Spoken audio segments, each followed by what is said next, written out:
Liham ng gabi. Ang batang si Lorna ay walang mga kaibigan.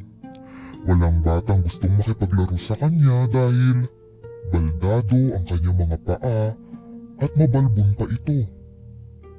Ang sabi-sabi sa kanilang lugar, anak daw ng kapre si Lorna dahil sa kapal ng balahibo sa kanyang balat. Lagi siyang inaasar ng mga bata sa kanila na paglaki nito ay susunduin na siya ng tatay niyang kapre at titira na sila sa puno ng akasya. Dahil doon ay palaging malungkot si Lorna. Gusto niyang magkaroon ng mga kaibigan. Kaya isang gabi, nagdasal siya sa harapan ng kanilang altar. Taimtim niyang hiniling na sana ay bigyan siya ng mga kaibigan. Maya-maya pa'y nakarinig siya ng mga maliliit na yapak ng paa at matitinis na tawa. Pagmulat niya ng kanyang mga mata, nasa ibabaw na ng altar ang mga duwende na kulay brown.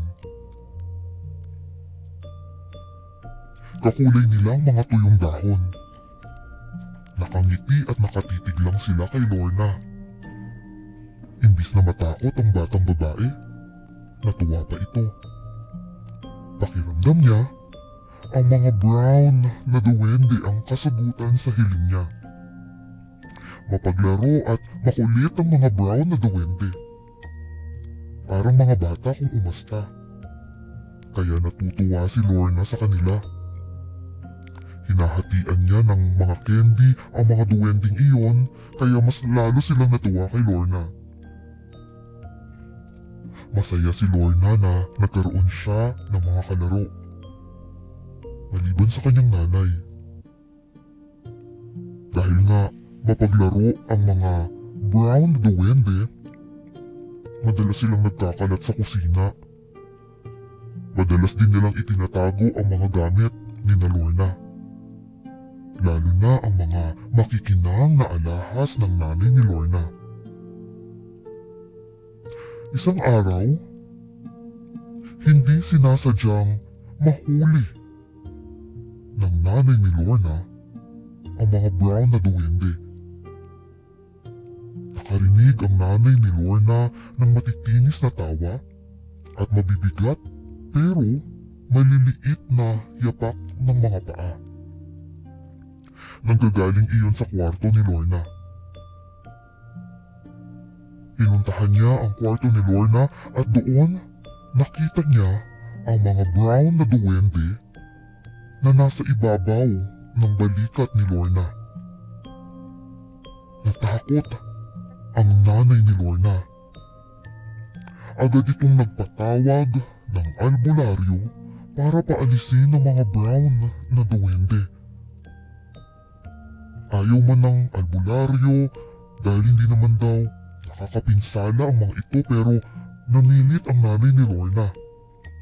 Natatakot daw kasi ito na baka kung ano pa ang gawin kay Lorna. Panay ang iyak ni Lorna nang matagumpay na naitaboy paalis ang mga brown na duwende. Wala na siyang mga kalaro. Wala na ang kanyang mga kaibigan.